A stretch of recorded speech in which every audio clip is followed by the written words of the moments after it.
l'archipel des Hawaï. Et finalement, Howland, où elle aurait dû se poser, était une espèce de banc de sable d'1,5 km de long. Et malheureusement, les derniers C3 est un citoyen de Los Angeles. Drôle de ville. Los Angeles, c'est un endroit qui est finalement un conglomérat. Allez, musique. Los Angeles, drôle de coin. La moitié du cinéma, la moitié des films importants de l'histoire du cinéma nous vient de Los Angeles et de son faubourg baptisé Hollywood. Hollywood, disait l'un des protagonistes du merveilleux film de Steven Spielberg, 1941. Celui-là même, avait joué dans Casablanca, excusez du peu. Ce DC-3, lui, a été construit à Long Beach, près de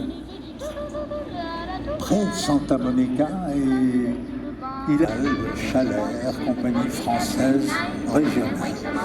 Ce DC-3 porte les couleurs que portaient ses frères militaires. Enfin, lui, il a commencé la vie, non pas avec la dénomination civile DC-3, mais Dwight Eisenhower, Ike, a rendu hommage aux armes qui ont permis la victoire alliée. Eh bien, il a mentionné un seul avion. Il aurait pu parler d'avions de combat, de bombardiers, de chasseurs, non. Il a mentionné un responsable de l'achat des premiers DC-3 d'Air France, à savoir que fin 1945, ils avaient reçu un simple document sur papier, une espèce de bon de commande qui spécifiait jusque du côté de Tucson en Arizona. Et puis là-bas, ils étaient retrouvés sur un terrain où il y avait 400 DC-3 comme celui-là, alignés au soleil, et qui attendaient d'être repris par des compagnies aériennes du monde entier. Ils avaient, avec leur bagnole de location, ils avaient parcouru les alignements de DC-3. Mesdames, messieurs, depuis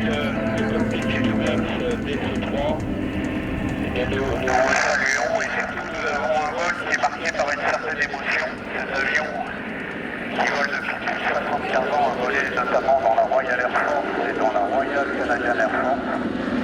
Il a transporté des gens illustres, le maréchal Montgomery et évidemment vous l'avez déjà deviné, la reine Elisabeth, et nous souhaitions lui dédier ce vol et lui rendre cet hommage aérien. Lieu installé en place gauche et lui avoir sorti diligemment le train d'atterrissage quand il allait les voler et ajuster les tours des hélices pour avoir passé quelques petites centaines d'heures de vol dans un DC-3 semblable à celui-là, dans une petite compagnie aérienne nommée Air Djibouti. Et chaque fois que je vais voler un DC-3, c'est vrai que